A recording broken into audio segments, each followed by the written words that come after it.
Alrighty, well, I'm back.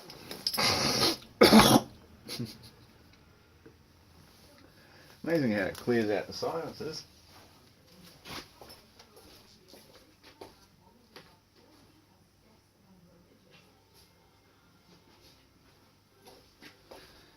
Alright, this time I'm back.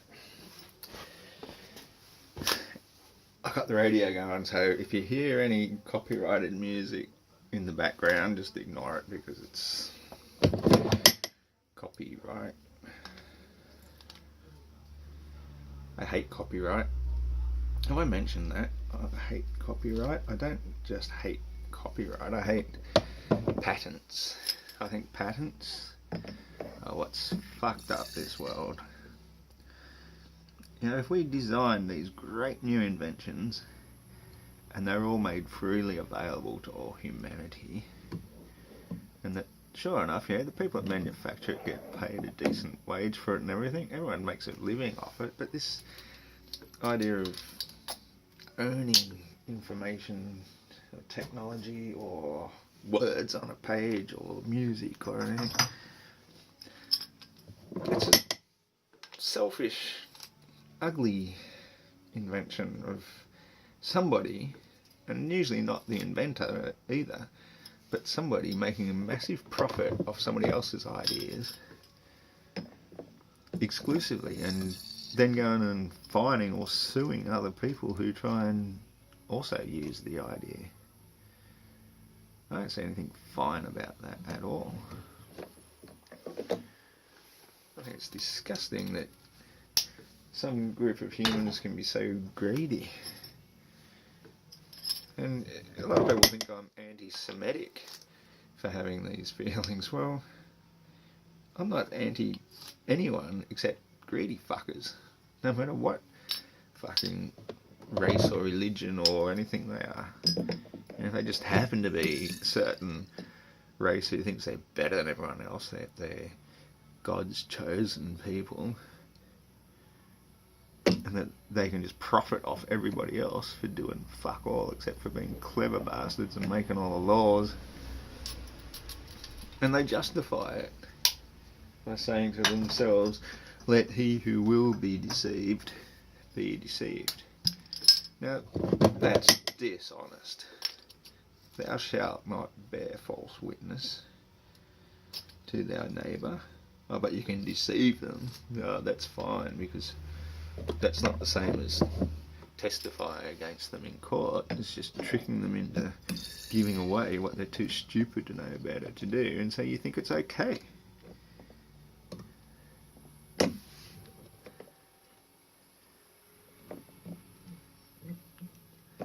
That's taking advantage of people by trickery and deceit, and that's lying.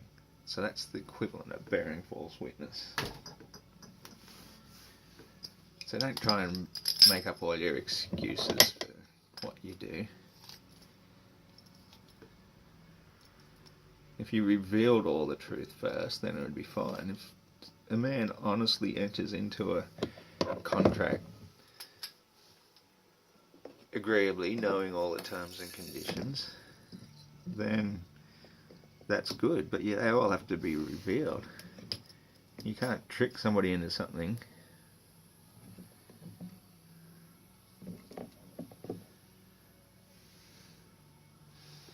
and simply say, well, he signed it on the paper, it's his fucking fault.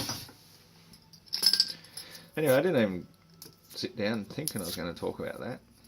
I was going to get back to my favourite topic, which is the globe. The globular earth, the great big... So they think it's okay to deceive us into believing about that. Now think about it critically. You believe it's a ball. You've taught it's a ball. You think all physics and astronomy and everything centres around this ball premise. And that's cool because it makes logical sense to you. And you think that anybody who then dismisses the ball is dismissing all physics and logic and everything else we know about everything. But the truth is we're not. You know, we're not reinventing anything except actually looking at reality with clear, open eyes and thinking back. How did we ever know it was a ball Earth? Mathematical formulas. That's about it. And they say mathematics is the only actual proof. Everything else is theories and opinions and observational experiences and things that can be replicated and everything. But proof is only 100%, which is mathematics. So there is no mathematical proof of a ball Earth. As I've explained many a time before, and I'm going to explain it again because not many people seem to understand this, that the mathematical proof of the ball Earth is completely arse backwards from what you'd expect. Google it, the Tamarack Mine Mysteries. I've been reading about it in this book again. I've been reading the Brinsley Le Pure Poet Trench book, The Secret of the Ages. But the Tamarack Mine Mysteries, this is something back in the early 1900s. They actually wanted to get a better mathematical proof of how round the Earth it actually is. You know, they estimated 25,000 miles or something, but if they could do an experiment to actually prove it, that would put an end to how big it actually is once and for all. Not that it really mattered, but you know, it's good to know these things for scientific facts. And so you'd think there's two ways of doing that. Center of gravity. Everybody knows that the center of gravity is the center of the spinning ball. Now, we know when we spin a ball that the center of gravity gets pushed outwards from the center, but Earth is special because it's mass. It's big. Because it's really fucking big. So fucking big that when it's spinning at 1,000 miles an hour, things get sucked towards the center of gravity. Yep. Science proves it. It's a fact. The bigness keeps the water all on it, just rocking around with tides, but curves all the way around it, upside down. Science. You can't fucking mock science.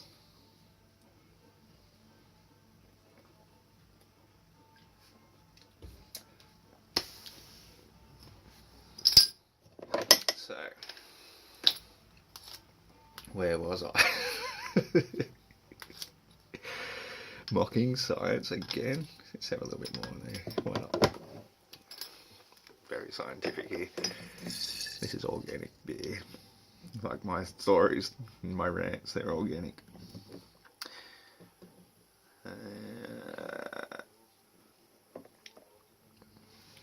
So that's right, yeah, we're still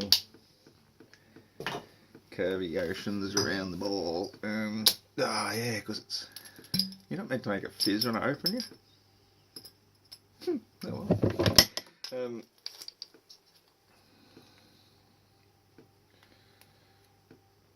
Yeah, so spinning balls only make things spin off their surface at 1,000 miles an hour if they're small, but if they're really, really, really, really big, like Earth.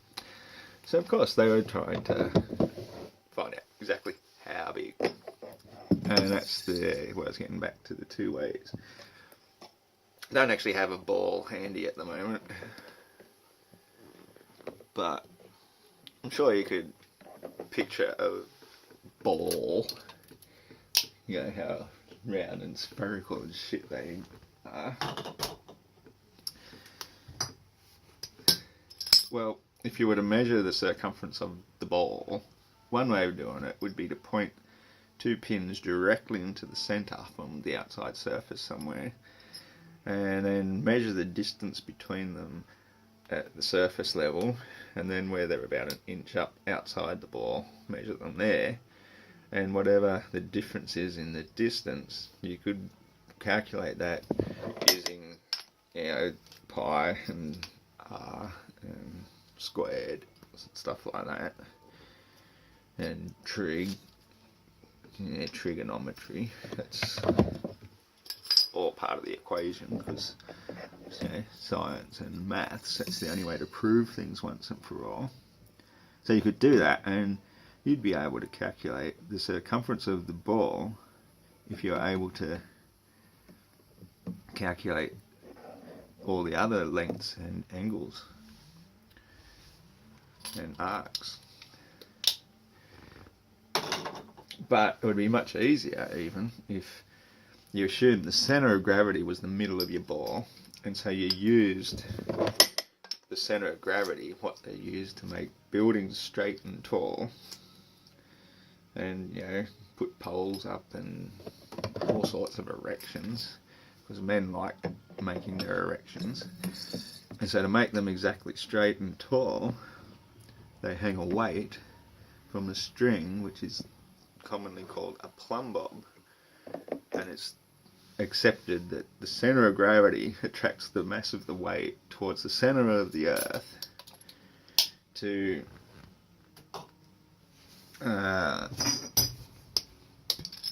when you erect things really straight and tall, they stay plumb or straight and don't fall. Wow, the king started laughing and talking in rhymes. Shut up. So then, therefore, if you use plumb bobs to dig deep into the earth, you'd be going towards the centre of gravity. And that's what they do when they're mining for coal and shit, which is what they did in Tamarack in Michigan, mining for coal. They built these big fucking mile deep mine shafts directly down into the centre of the earth using plumb bobs to measure perpendicularity, so it's straight down, no room for error, because they suspended them in barrels and everything, barrels of oil, uses non-magnetic string, took everything into account. And when they measured two of these shafts exactly 1 mile apart at the surface, where it was flat and level, 1 mile, that's common to have even on the ball earth, 1 mile deep, they joined them with a level shaft and measured the distance apart. And the idea was, this is going to tell them how much smaller it is towards the centre of gravity using plumb bobs to see how big the earth really is, because if it's a little bit different, then they could use a formula and find out what it is. Well, guess what? The difference at the bottom, it was 1 mile 8 inches longer. 8 inches longer than the mile at the top. So going towards the centre of gravity, it gets bigger. And a lot of people have trouble with this, especially the scientists at the time. They were perplexed. They couldn't believe it, so they even sent their information to people in France, and they repeated the experiment over there, according to the story. I don't know how true it is exactly, but same results. Everywhere you go around the earth, it gets bigger, downwards and outwards, which kind of means we're on the inside. Now, if we're on the inside and it's flat, like water always is, it is possible, according to the theory of the horizon always rising to eye level, no matter how high you go. Maybe you're not going high, you're going in towards the centre, and that gravity is just this centripetal force pushing everything outwards ever so slightly. So it's just, it's a massive, massive sphere, not moving that fast, obviously, because you think of when you're on the graviton ride at the show, where they spin you around in the walls and the walls, slider things go up and you can turn around upside down because you're pushed against the wall so hard because of the spin. That sort of explains gravity way better than any other theory that says a spinning ball that normally ejects mass outwards sucks. I think that whole theory sucks. So if we needed a force to create gravity, pushing everything down and outwards makes a lot more sense than being on a spinning ball that sucks. And being concave ever so slightly, the horizon will still always rise to eye level. If the Earth is flat, it would still sink a bit. It seriously would. So it's not totally flat, it's not totally spherical, but it's slightly concave.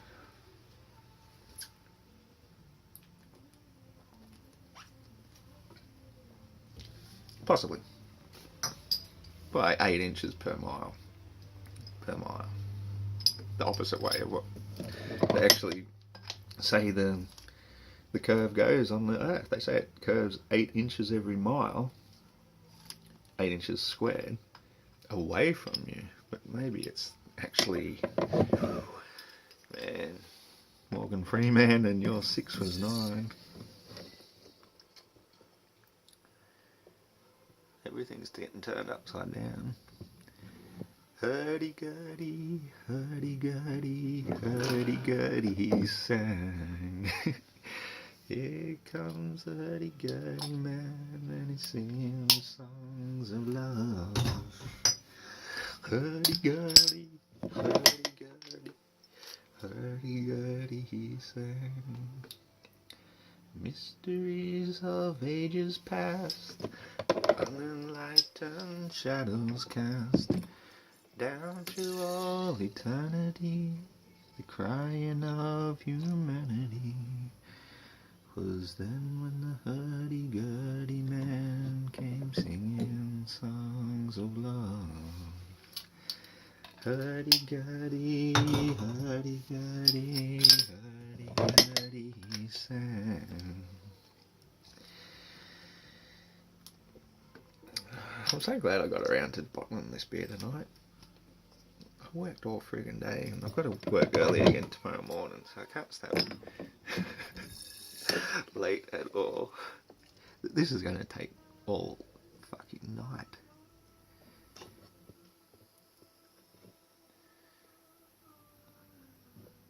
Oh, they took my Sunday shift off me. That's why I was a bit pissed off earlier. For no other reason than I agreed to do extra hours through the week.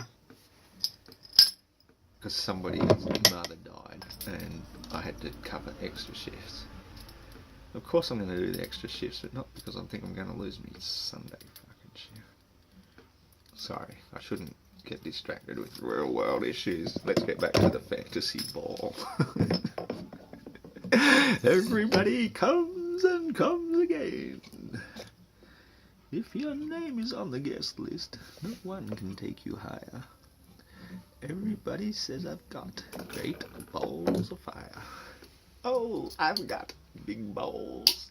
I've got big balls. He's got big balls, and she's got big balls, but we've got biggest balls of them all. Some balls are held for charity and some for fancy dress, but when they're held for pleasure, they're the balls that I like best. My balls are always bouncing from the left end to the right. It's my belief that my big balls should be held every day. Oh!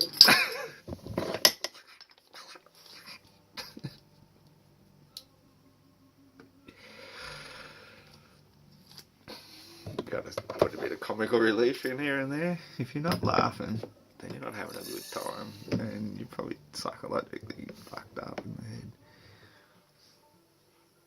I know I am.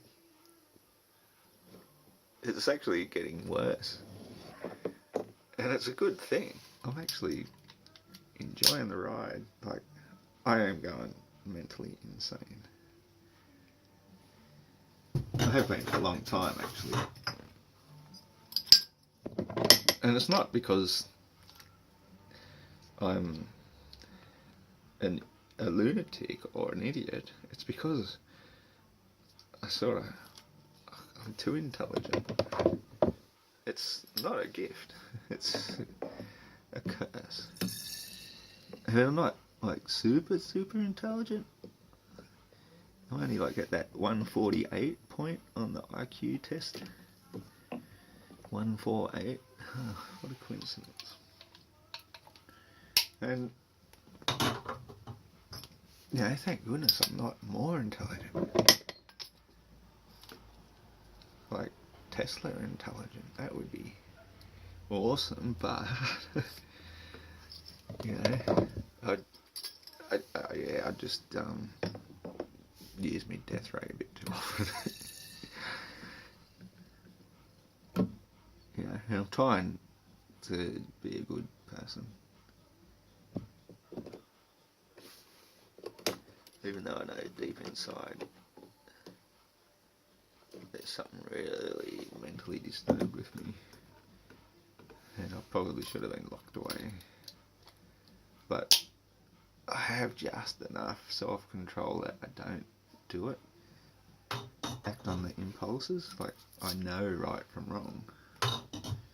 It doesn't mean I don't feel justified in. Now this is a really interesting thing, and this will prove my point perfectly. Back in the day when I lived in Hawk's Nest, the soon-to-be Prime Minister of Australia, John Howard, Mr. John Winston Howard, he'd come holidaying every year in our seaside village, and I did volunteer work on the weekends at the surf club as a lifesaver, and even got my first ever actual real job apart from working for my parents was working as a paid beach inspector by the local council. And yeah, he'd bring his idiot kids up, even though we'd have signs up saying caution, blue bottles. Yeah, they'd still go swimming, they'd still come up and we'd spray vinegar on it.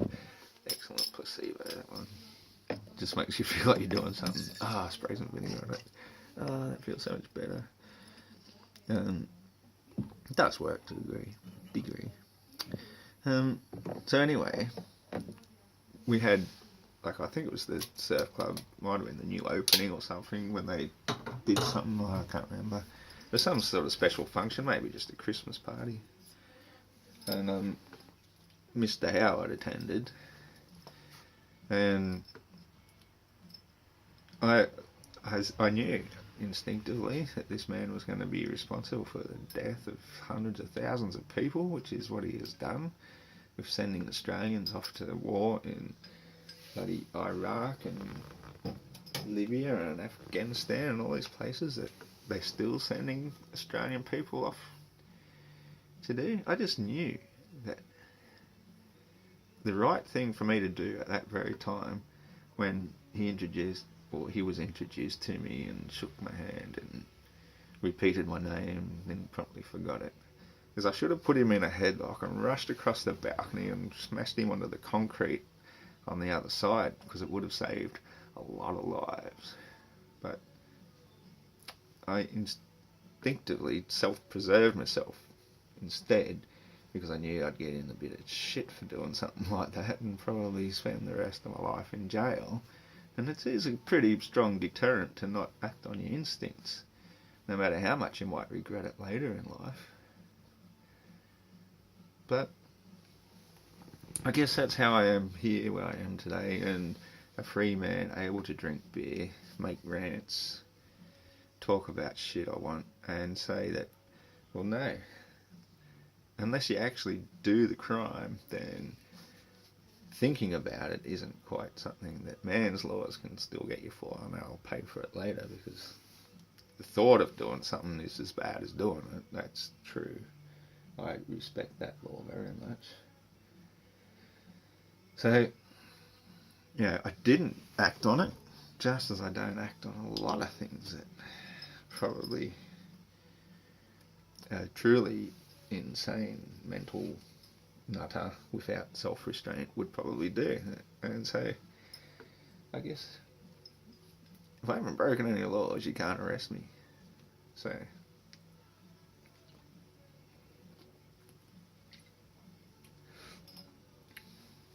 and if you arrest me for erroneous laws, one of those famous dudes once said that the only I can't remember. I'm not going to remember quotes unless I'm reading them directly. But the only suitable place for a good man to be in times of injustice is in prison. So there's a good chance I'll be going there soon. Because of all this injustice and these unjust laws, I'm sort of ready to...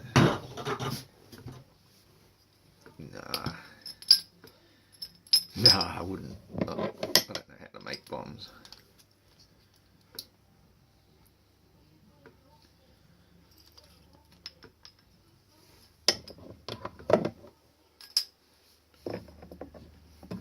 But a lot of people do.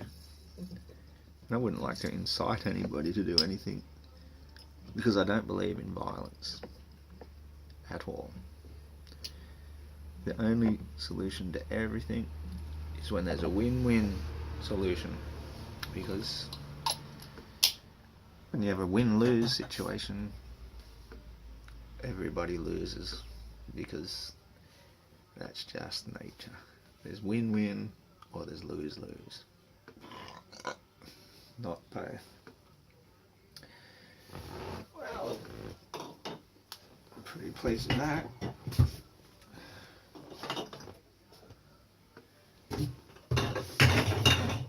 That's 2, 4, 6, 8, 10, 12, 14, 16, 18, 20, 22, 24, 26, 28, 30, 32, 33, and one big one. That's not bad, considering I've now got all this much left to bottle.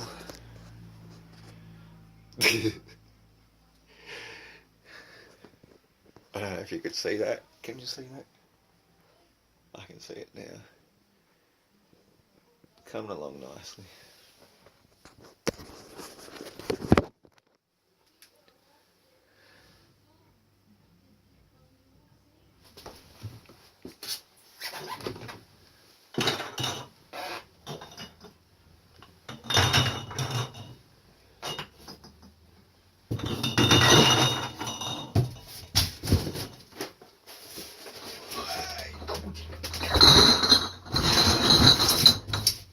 Alright, so I think we decided 3 squirts in these size ones. These are going to be good ones, because these are come with, like, after the sedimenty ones have all been poured out now. Did I do 3? Were you counting? Doesn't matter, 2 will be enough if it's only 2. Think next time there. I get to say they're easily distracted. I don't think it's got anything to do with drinking alcohol or alcohol tinctures or anything like that. But what would I know? I'm just a crazy flat believer. Oh, there was something else I wanted to mention about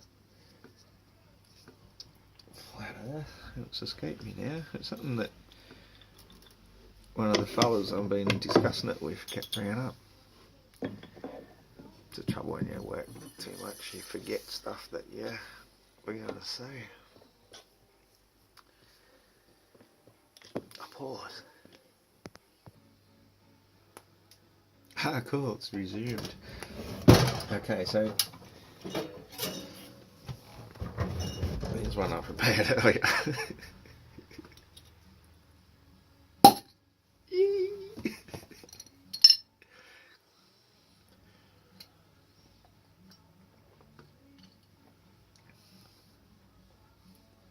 It's got a little bit of Christmas in it. It's got a little bit of Christmas. Every day should be Christmas.